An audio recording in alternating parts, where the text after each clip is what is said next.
Shalom Bapak Ibu, Saudara-saudari yang dikasihi Tuhan dimanapun kita berada. Mari kita sama-sama kembali menyiapkan hati kita untuk kembali mendengarkan dan merenungkan sebagian dari firman Tuhan.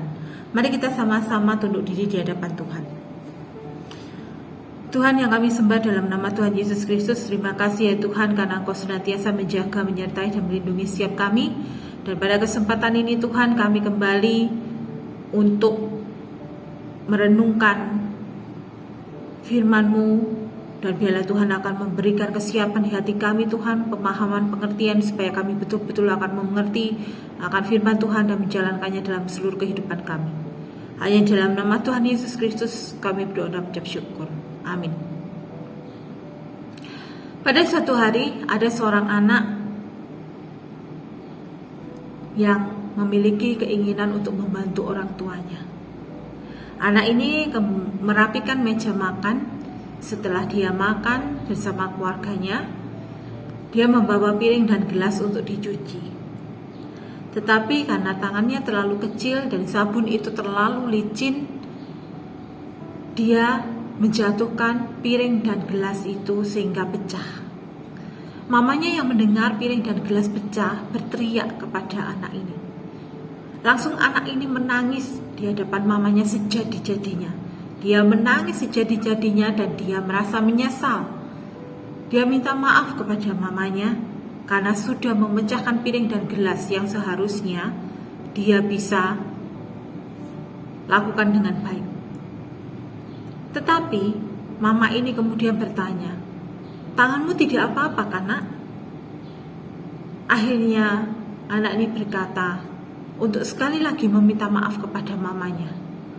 Dan mamanya berkata, "Ya sudah, yang pecah biarlah pecah." Dan akhirnya mamanya membawa anak ini dan melihat apakah tangannya berdarah atau terluka.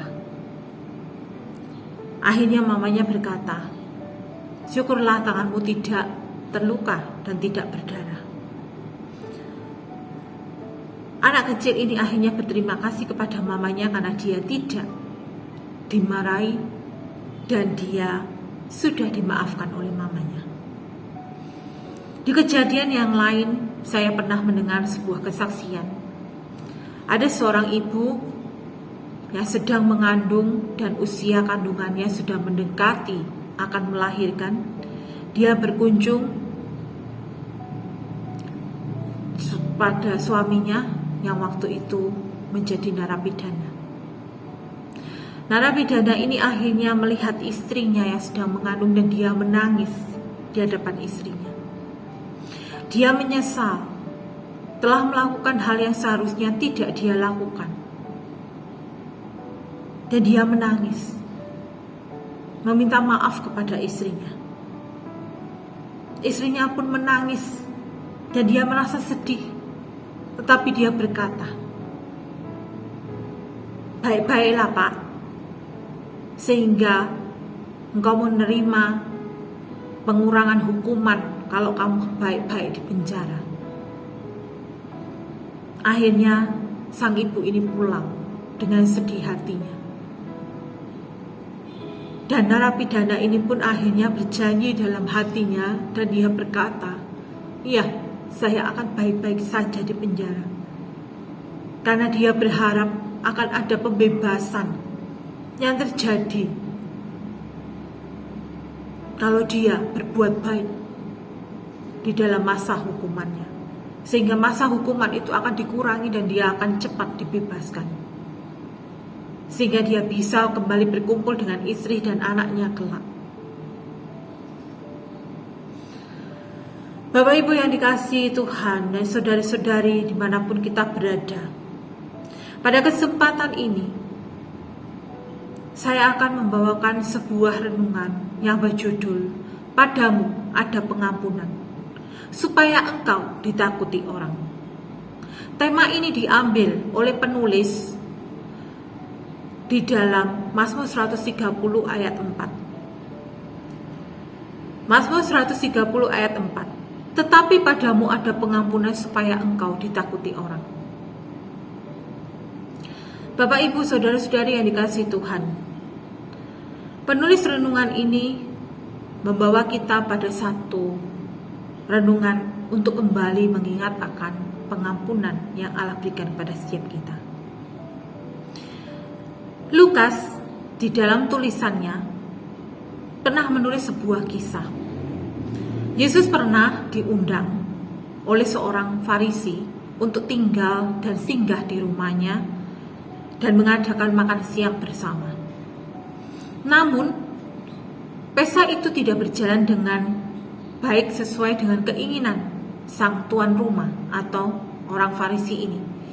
Karena banyak tamu yang tidak diundang pun datang dan berkerumun di rumahnya.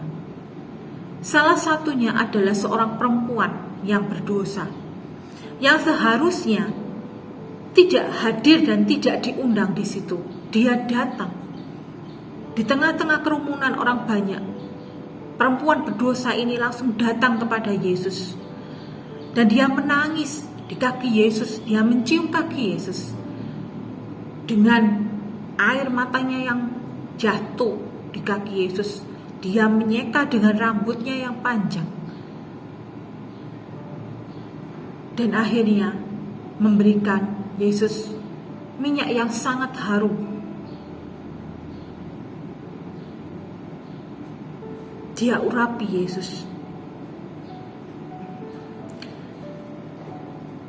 Ketika orang Farisi ini melihat bahwa perempuan ini tiba-tiba datang dan dia menangis di hadapan Yesus, orang Farisi ini tidak senang hati.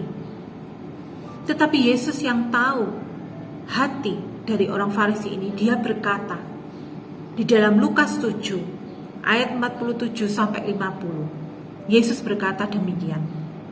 Sebab itu aku berkata kepadamu, dosanya yang banyak itu telah diampuni, sebab ia telah banyak berbuat kasih. Tetapi orang yang sedikit diampuni, sedikit juga ia berbuat kasih. Lalu ia berkata kepada perempuan itu, dosamu telah diampuni. Ayat ke-50. Tetapi Yesus berkata kepada perempuan itu, imanmu telah menyelamatkan engkau, pergilah dengan selamat. Ketika Yesus berkata di ayat yang ke-48, Ia berkata kepada perempuan itu bahwa dosamu telah diampuni, maka banyak orang di sekitar rumah dari orang Farisi itu yang mendengarkan Yesus berkata, mereka juga bertanya-tanya, siapakah Yesus sehingga dia bisa berkata bahwa dosa perempuan itu sudah diampuni? Bapak Ibu yang dikasihi Tuhan, hari ini kita dibawa oleh penulis renungan ini untuk kembali merenungkan. Ketika kita mengenal Allah kita, maka kita akan tahu artinya sebuah pengampunan, sebuah kasih yang sudah Allah berikan kepada setiap kita. Manusia pertama jatuh di dalam dosa, dan Allah memberikan satu janji untuk menyelamatkan manusia dari dosa.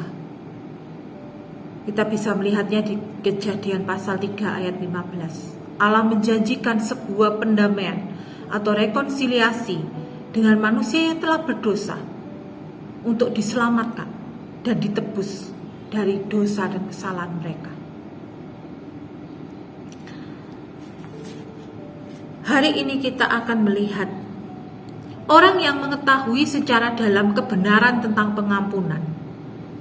Ia akan mengetahui secara dalam juga bagaimana mengasihi.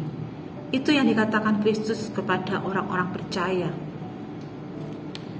Ketika seseorang itu mengenal Allah dan dia tahu kasih Allah pada dirinya, maka dia juga akan memiliki satu pengetahuan, pengenalan yang dalam tentang siapakah Allah. Ada sebuah pola yang sederhana di sini kita lihat. Yang pertama, dosa. Kemudian pengampunan. Dan selanjutnya ada kasih. Manusia pertama jatuh di dalam dosa. Tetapi di situ ada sebuah pengampunan. Walaupun mereka harus diusir dari Taman Eden dan mereka harus berjuang berjerih lelah untuk bisa menafkahi dirinya sendiri. Tetapi Allah tetap mengasihi manusia itu dan keturunan-keturunannya. Hingga hari ini kita bisa melihat kasih Allah itu tetap ada kepada setiap kita. Karena di dalam pengampunan Allah itu terletak sebuah kasih dan keadilan. Allah mengasihi manusia, tetapi Allah juga adil ketika Dia akan menghukum orang yang berdosa. Di dalam diri Yesus Kristus itulah Yesus menyatakan keadilannya. Allah menyatakan keadilannya dalam diri Yesus Kristus. Yesus menanggung dosa banyak manusia, padahal Dia tidak berdosa. Dan kita belajar dari Yesus di atas kayu salib. Dia berdoa kepada Bapa, "Ya Bapa, ampunilah mereka, karena mereka tidak tahu apa yang mereka perbuat." Satu pengajaran yang Yesus lakukan supaya kita menjadi orang yang percaya itu tahu dan mengenal Allah di dalam kehidupan kita yang sesungguhnya. Di dalam Allah ada kasih, di dalam Allah juga ada keadilan, dan di dalam Allah ada pengampunan yang sudah Allah berikan kepada setiap kita melalui diri Yesus Kristus yang sudah mati, mengorbankan dirinya dan mengampuni setiap orang yang percaya kepadanya. Setiap ucapan dalam yang dikatakan tentang kasih Allah yang muncul di dalam Alkitab itu adalah ucapan yang keluar dari pengalaman-pengalaman yang menggetarkan hati setiap pembacanya. Dari pengalaman yang menggetarkan akan pengampunan yang sudah tertulis di dalam Alkitab kita. Kita tidak akan pernah mengerti tentang rekonsiliasi dan pengudusan jika kita sebelumnya tidak dibebaskan dari kesengsaraan dalam dosa. Kita mengenal Allah karena dosa kita. Kita mengenal Allah karena kasih-Nya kepada kita. Walaupun kita berdosa, Allah mengasihi kita dan mengampuni kita. Allah mengadakan rekonsiliasi itu dengan orang-orang yang percaya. Namun, sayangnya, kekristenan modern atau orang-orang percaya modern hari ini terkadang meremehkan tentang dosa itu. Karena mereka berpijak pada satu kata, yaitu Allah akan memberikan anugerah pengampunannya itu kepada setiap orang yang percaya kepadanya. Tidak ada yang salah ketika orang percaya bahwa masih ada anugerah pengampunan yang diberikan Allah kepada orang-orang yang percaya kepadanya. Tetapi salahnya adalah ketika kita berpikir bahwa kita akan meremehkan dosa itu. Apakah karena ada anugerah pengampunan dari Allah untuk setiap orang percaya, maka kita tetap melakukan hidup kita di dalam dosa? Jawabannya adalah tidak. Ketika kita sebagai orang percaya mengenal Allah, kita tidak akan mau untuk terus hidup dan tinggal di dalam dosa-dosa kita. Tegakah kita menyakiti hati orang-orang yang kita cintai, kita sayangi, dan kita kasihi? Demikian juga kita sebagai orang percaya. Tegakah kita menyakiti hati Allah karena dosa-dosa kita? Karena Allah itu sudah mengasihi dan mengampuni kita. Oleh sebab itulah kita seharusnya hidup menjadi lebih baik lagi dan meninggalkan seluruh dosa-dosa kita. Orang-orang yang telah mengenal Allah, dia akan betul-betul tahu arti diampuni. Orang-orang yang telah diizinkan Allah untuk berlutut, berdoa, memohon pengampunan dari Allah, maka disitulah dia akan mengerti tentang arti diampuni. Setiap kita memiliki suatu kesadaran yang dalam, tapi seringkali kita sengaja atau tidak sengaja, kita masih memegahkan diri kita sendiri, kita masih meninggikan diri kita sendiri. Seakan-akan kita bisa menyelesaikan seluruh masalah kita, seluruh pergumulan kita itu tanpa pertolongan Allah. Karena kepandaian kita, kecerdasan kita, kebijakan kita, akhirnya kita bisa menyelesaikan masalah kita sendirian. Tapi sadarkah, ketika kita mampu menyelesaikan pergumulan kita, permasalahan kita, itu karena ada Allah yang senantiasa menyertai kita. Jadi baiklah kita untuk kembali di dalam pengenalan kita yang benar kepada Allah. Allah mengasihi kita semua. Allah mengampuni kita semua. Tetapi Allah juga adil di dalam ketetapan-ketetapannya. Baiklah kita menjadi orang-orang percaya yang dikasihi Tuhan. Allah bisa mengampuni kita. Tetapi apakah kita bisa mengampuni orang-orang yang pernah menyakiti hati kita, yang pernah berbuat salah kepada kita? Di dalam Matius pasal 6 ayat ke-14 dan 15, di situ dikatakan jelas, jika kita mengampuni orang lain, maka di situ Bapa juga akan mengampuni kita. Jadi marilah kita belajar untuk kesempatan ini, kita kembali melihat masih adakah dosa yang kita sembunyikan di hadapan Allah yang masih tetap tidak kita akui. Baiklah kita akui hari ini, kita memohon pengampunan daripada Allah.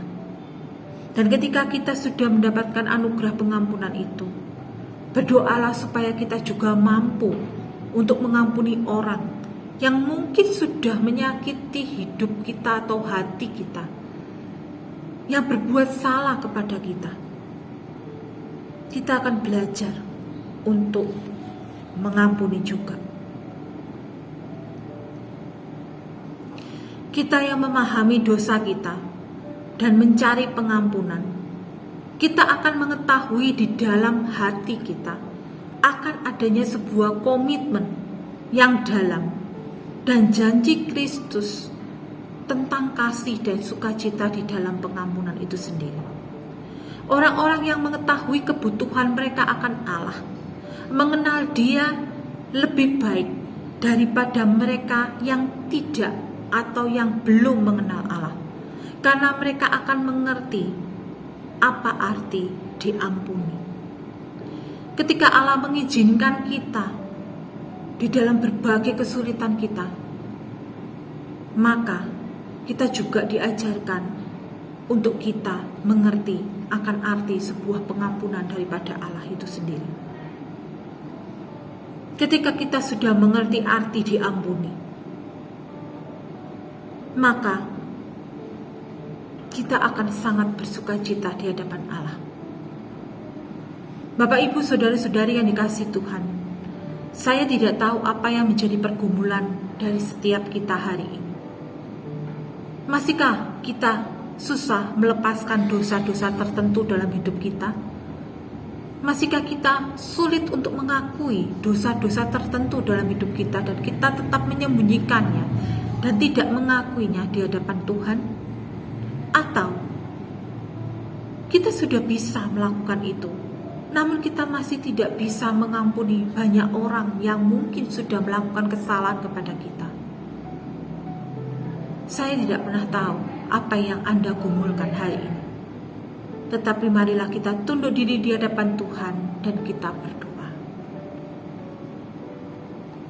Allah yang Maha Kasih, terima kasih pada kesempatan ini kami kembali diingatkan Kami sangat bersyukur Tuhan ketika Tuhan sudah mengampuni akan segala dosa dan kesalahan kami. Namun seringkali kami masih merasa kami tidak membutuhkan Engkau ketika kami bisa melaksanakan atau menyelesaikan masalah-masalah kami. Kami sering merasa bahwa kami masih tetap tinggal dalam kebanggaan diri kami, ketinggian hati kami Tuhan. Sehingga kami sengaja ataupun tidak sengaja, kami masih sering melupakan Tuhan dalam kehidupan kami. Ampunilah kami Tuhan akan seluruh dosa-dosa kami ini. Bila Tuhan akan menjamah hati kami, dan Tuhan akan memberikan hati yang lembut, hati yang percaya, hati yang mau taat kepada Allah, supaya kami pun bisa melepaskan pengampunan itu pada setiap orang yang menyakiti kami ya Bapa. Ketika kami belum bisa melepaskan pengampunan itu, berikanlah kami hati yang bisa untuk mengampuni orang lain ya Tuhan. Sama seperti Engkau yang telah mengampuni kami, demikianlah Tuhan akan memberikan kami hati untuk bisa mengampuni orang lain yang benar-benar menyakiti hati kita ataupun berbuat salah kepada kami. Ya Bapa, mampukanlah kami, layakkanlah kami, dan kami serahkan seluruh pergumulan kami, kesulitan kami, dan masa depan kami dalam tangan kuasa-Mu ya Tuhan. Tolonglah setiap kami yang bergumul hari ini, bila Tuhan sedang akan memberikan jalan keluar itu dalam kehidupan kami. Dan kami mengucap syukur kalau Tuhan sudah mengampuni dan mengasihani kami.